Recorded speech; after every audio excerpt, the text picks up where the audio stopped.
Here we're going to have a look at the races of America before colonization. It seems clear that America was already quite diverse before the first settlers, or should we call them the last settlers, as this would make far more sense. There are many old stories and depictions of a variety of different tribes, kingdoms and nomads in America. The term copper-colored was often used by the first Europeans when describing the American race in general. They have copper-colored skin, black hair, dark eyes, thick lips and broad noses. Here we have an Italian explorer in 1524, long before the slave trade, who talks about the complexion of the native Carolina Indians being black, not that much different to Ethiopians.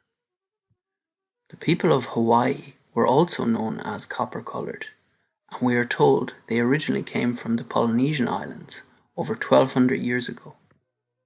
If this is true, it does seem rather odd that they would come all that way over the Pacific Ocean just to stop at Hawaii, never to discover the mainland of America. Here we have some of the royal family members of Hawaii before the kingdom was overthrown in a coup d'etat which took place in 1893. In 1521, Spanish explorer Francisco Gordillo encountered a tribe living near the Shikora people in Georgia and South Carolina called the Duhair tribe. They were very different to the other natives. They were pale, had red or brown long hair, freckles, grey and blue eyes, and were noticeably larger than the other natives. Most of the men had mustaches, and the high leaders had beards. They were governed by a chief named Datta, who was of gigantic size. In place of horses, the king was carried on the shoulders of strong young men. He was also decorated with brightly coloured paint or tattoos. The chief and his wife lived in a large stone palace. More documentation states that when another Spanish explorer named Lucas Vasquez de Ayllon landed in modern-day South Carolina in 1526, he found the Duhair tribe in possession of some form of pyrotechnic devices, which included some type of sparklers and rockets. He also observed that the people divided their year into 12 moons. Researchers believe that these people may have been of Irish origin. In Gaelic dictionaries, the word Duhair means place of the Irish. The word Datta is a medieval Irish Gaelic word that means painted. The Vikings, who are now known to have explored North America long before Christopher Columbus, described the Irish as able seamen who travelled extensively. The Vikings also claimed the Irish occupied an area south of Chesapeake Bay. The Shawano Indians also recognized a white tribe in Florida who were said to have iron tools. Petroglyphs found in the area were carved in Ogham, an Irish script used from the 6th to 8th century. In 2006, people of One Fire, a team of Native American scholars, began a comprehensive research program on the Duhair tribe. The words associated with the province of Duhair defied translation until 2011. A check with Gaelic dictionaries, however, quickly found translations for many of the words. In North America, there were many different native tribes, some of darker skin tones to others. According to the Transatlantic Slave Trade Database, 12.5 million Africans were shipped to the New World. 10.7 million survived the dreaded passage, disembarking in North America, the Caribbean and South America. About 600,000 slaves were transported to the United States directly, or less than 6% of the 10.7 million. If you take a look at the Olmec civilization, it's quite clear who was already in the Americas long before European explorers. The first Olmec head was discovered by archaeologist Matthew Stirling in 1938. 16 other heads were also found.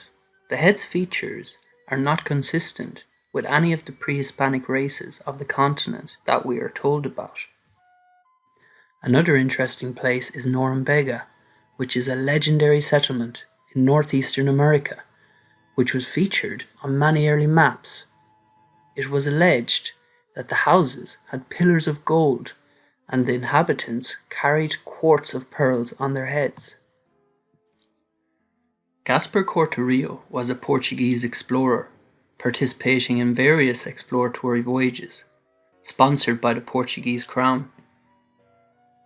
These voyages are said to have been some of the first to reach North America. He drew this map in 1472. An 11th century Viking named Leif Erikson established a city which is now in modern-day Boston. In the 16th century, not long after the European discovery of the Americas, Norm Vega began to disappear off maps, being replaced with New England. The story of David Ingram, a shipwrecked English sailor who was said to have come across Norm Vega, stating he saw kings decorated with rubies 6 inches long, and they were borne on chairs of silver and crystal, adorned with precious stones. He saw pearls as common as pebbles, and the natives were laden down by their ornaments of gold and silver. The city of Vega was 3/4 of a mile long, and had many streets wider than those of London. In the 1870s, a committee of Boston formed to back the erection of a statue of Leif Erikson, the famous Norse explorer. It was erected in 1887 and remains there to this day. The amphitheatre was one of the Norse sites marked on this map, just above the second W in Watertown. Here is an old photograph of the amphitheatre. Another site in Watertown that gets much controversy is the local dam. It was discovered by Roger Clapp in 1630, already built and concealed under the fall of fresh water. Clapp said the dam was the work of people who had come and gone long before the earliest English settlers. If you search for when the dam was built, we are told in the year 1900.